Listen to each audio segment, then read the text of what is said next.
Continuamos en este su enlace semanal y en el día de mañana, ya 16 de agosto, nosotros tenemos que abordar el tema de la restauración de la República Dominicana, a pesar de que también más adelante, pues con nuestro segundo invitado, vamos a abordar el primer año de gestión del presidente Luis Abinader. Pero en este instante entonces hablamos con el historiador Anthony Almonte, que le toca el turno. Buenas noches, Anthony. Bienvenido. Buenas noches, bienvenido. Gracias por la invitación, gracias por tomarme en cuenta para tocar un tema tan importante para la nación dominicana como el 16 de agosto, justamente donde se conmemora un aniversario más de nuestra restauración. A modo de introducción, podemos decir que la restauración, como lo dice el profesor Bosch, es uno de los tópicos más importantes de nuestra gesta. Él resalta dos: la restauración como primero y segundo, la gesta de abril de 1965, en un lazo de 100 años, dos grandes hechos históricos justamente que se enmarcan en la República Dominicana. ¿Qué decir de la restauración? Bueno, la restauración como tal es el hecho que inicia el repudio a aquella acción tomada por el general Pedro Santana en 1861, que es justamente la anexión a España. Como la restauración o el inicio de ella, con el grito de Capotillo en 1863, hay otros acontecimientos que se dan, pero justamente este es el más importante, porque este es el desenlace de lo que sería después el abandono de las tropas españolas y justamente la instauración de un gobierno provisional con Pepillo Salcedo. Entonces, la restauración en sí es uno de los hitos más importantes de lo que sería la Segunda República. Realmente en ese momento de la restauración, ¿podría decirse que tuvimos realmente enfrentamiento entre los grupos nuestros y los españoles, o simplemente hubo un abandono por parte de las tropas españolas? Bueno, hay sectores justamente, y dentro de estos sectores se encuentra el sector atero, que es uno de los más importantes en la Primera República y al inicio justamente de lo que sería la Segunda, ya porque ellos asumen el control, atero por así decirlo, conservadores, a la causa Pedro Santana justamente, que es una de las figuras más cuestionables de la Primera República. Entonces, con Pedro Santana viene la anexión a España, pero con Pedro Santana también hay un grupo de generales dominicanos que son abanderados justamente de la nacionalidad española, pero también hay otros grupos que rechazan.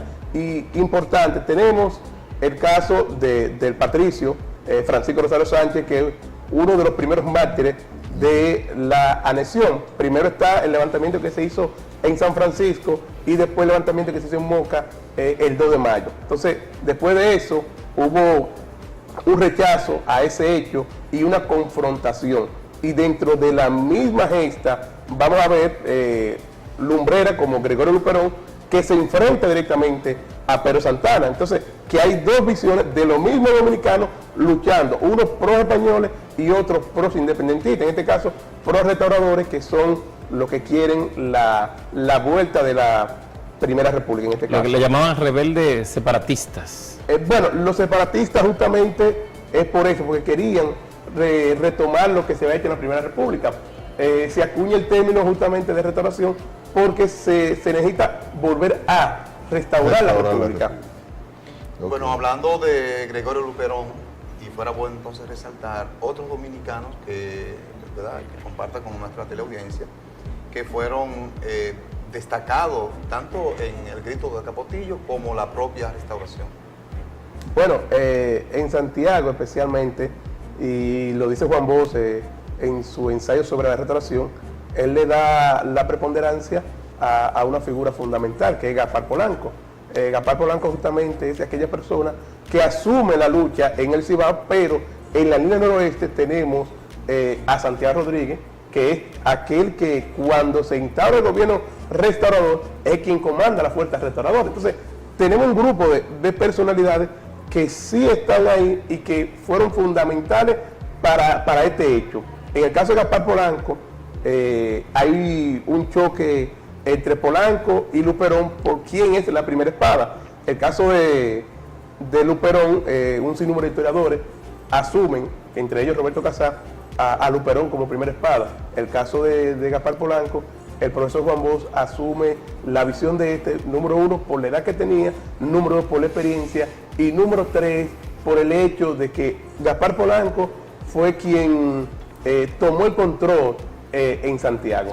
Justamente el 6 de septiembre de 1863 inicia la lucha con los españoles. Pero cuando tú dices que hubo un enfrentamiento entre las dos espadas por la primacía, no hubo un enfrentamiento entre ellos, sino entre los historiadores para ver a quién colocan el debate, primero, ¿verdad?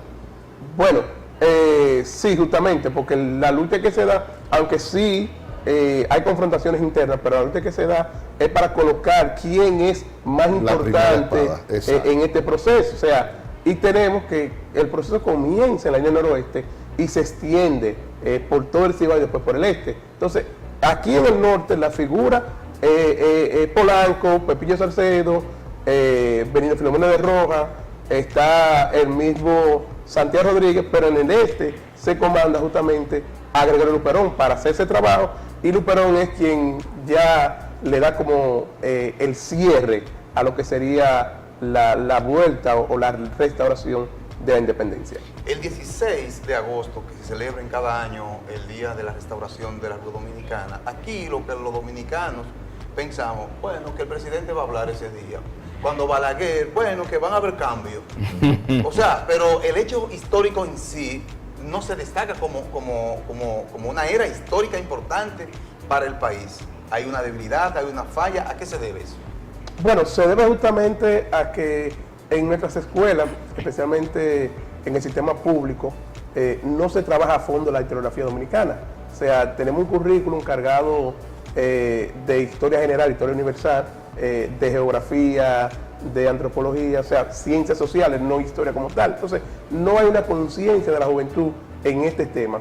Otra cosa que el mismo Balaguer que usted menciona fue quien acostumbró al pueblo a dar esos discursos o rendición de cuentas el 16.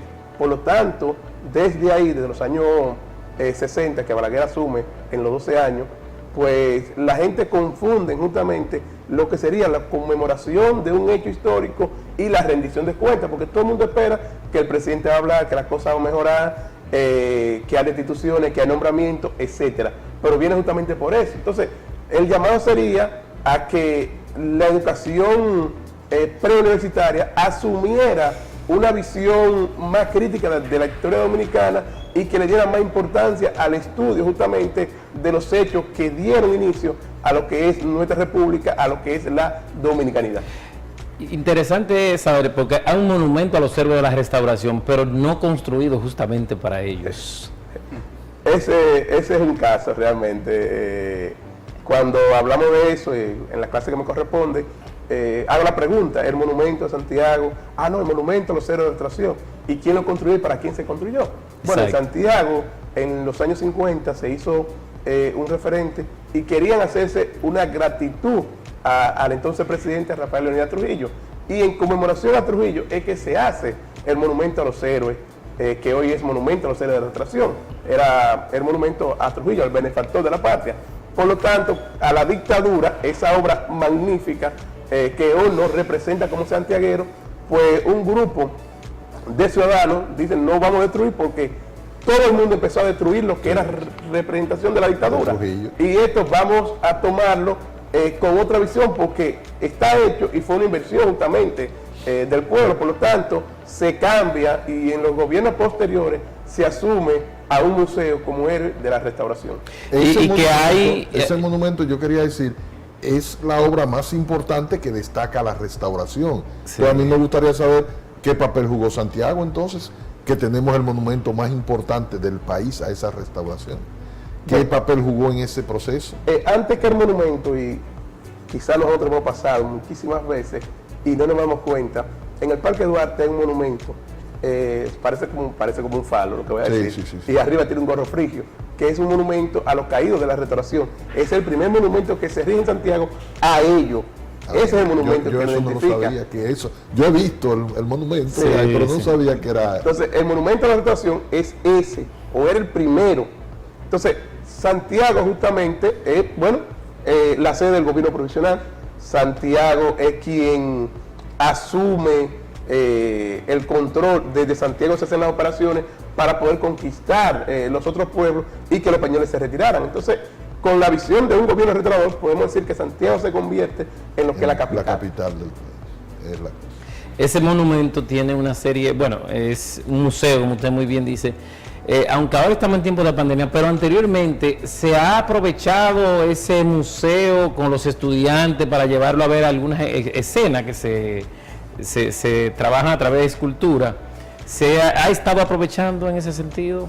¿Se entiende? Bueno, siempre he sido asiduo al monumento, especialmente a la biblioteca, que ellos tienen una biblioteca bastante completa en lo que es el tema de la restauración, y entiendo de que sí y no. Sí, porque van visitas, los muchachos visitan, los jóvenes, los estudiantes, se hacen charlas, conferencias, quienes están dirigiendo el monumento en ese entonces, quien está ahora, el licenciado y profesor Marlo Ancelotti, es una persona que ha llevado también otra visión del monumento y que por la pandemia no ha podido hacer una integración y una incidencia más del monumento, pero anteriormente se ha trabajado y sí se invita a que el estudiantado no solamente vaya a recrearse, sino que conozca lo que es la historia dominicana a través de las diferentes escenas representadas de la restauración que está en el monumento. Pero lo que se recoge allá arriba, ¿tú crees que realmente al que va lo enriquece? O sea, hay parte que pueda tú cuando salgas de ahí decir, conozco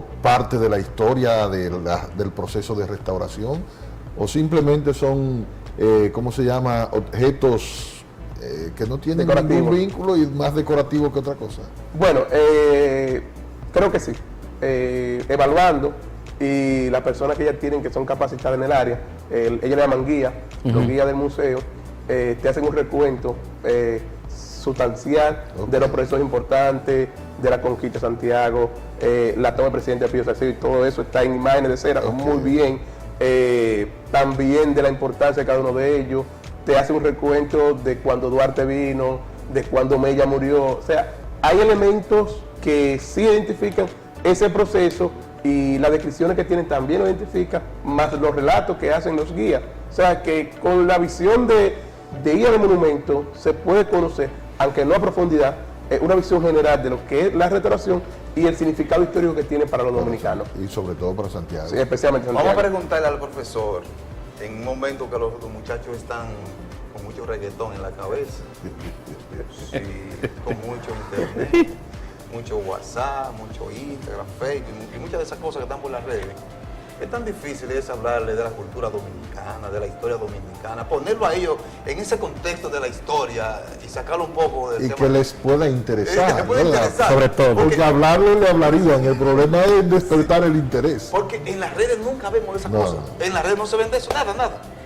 Bueno, si vamos a lo que son los grandes filósofos y buscamos una definición de lo que dice Aristóteles de la juventud, diríamos que estuviera hablando en el siglo XXI. O sea, la juventud es la misma en todas las épocas. ¿Qué pasa? El contexto en que nos desarrollamos y las herramientas que tenemos es lo que hace diferente. Pero dentro de eso, tenemos jóvenes que sí les importa la historia dominicana, tenemos jóvenes que sí investigan, que sí leen, porque siempre, y es muy lamentable decirlo, será un grupo pequeño que le gusta el conocimiento, que busca el conocimiento, no siempre será la mayoría. ¿Qué decir del reggaetón, de las redes, especialmente lo que ellos llaman dembow? Es una expresión de la sociedad. Es lo que podría ser la bachata en los 70, en los 80. Música de cabaret. El reggaetón es lo mismo. Es un desahogo de ellos. Entonces, esos jóvenes y cuando ustedes crecieron, que había un grupo que eran comunistas, que estaban en los clubes culturales, era un grupo muy reducido. O sea, lo que hacían oposición a los 12 años era un grupo muy reducido, no era la juventud. Entonces, esos jóvenes que hoy en día tenemos, sí tenemos mecanismos y medios que deberían de tener más incidencia, eso sí, pero lamentablemente no está pasando porque es el producto que está dando nuestra sociedad y debería de tener una mayor incidencia en la formación de los jóvenes y en la conciencia cívica, política de nuestra juventud. ¿Algún punto que entienda pertinente? Este es el momento y el mensaje final. Bueno, decir que la gesta restauradora es uno de los puntos más importantes de nuestra historia dominicana y que es el punto de referencia para la independencia de otros países, en el caso de Cuba, y Puerto Rico toman esta gesta como punto de partida para ellos también independizarse.